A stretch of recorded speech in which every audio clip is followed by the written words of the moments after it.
The Center for Popular Democracy is a network of the most badass community organizations located all across the country, including here in New York. Our members Make the Road New York, Churches United for Fair Housing, New York Communities for Change, and Vocal New York.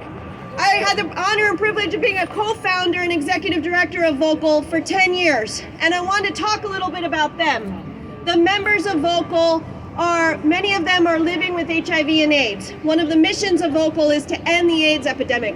Eric told us that today is World AIDS Day.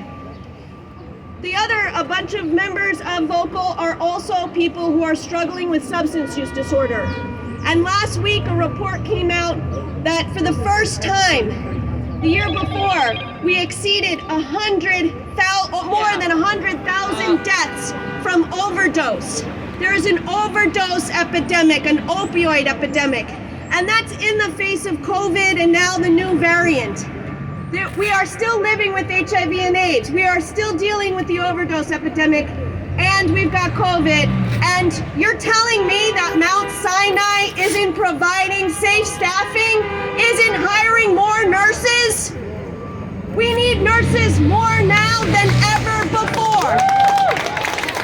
Much of my work now is at the federal level, and I was so honored and proud to work and fight alongside nurses and the nurses unions and NYSNA to win in the American Rescue Plan billions of dollars for hospitals. And we expected them to use that money to hire more nurses, to pay the nurses well, to make sure that the conditions were safe for the nurses.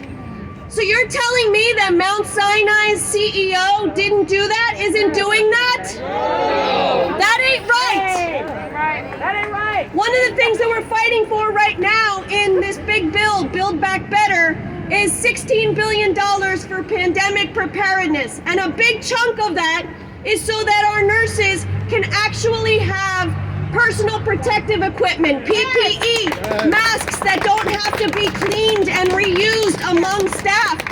That is just basic common sense.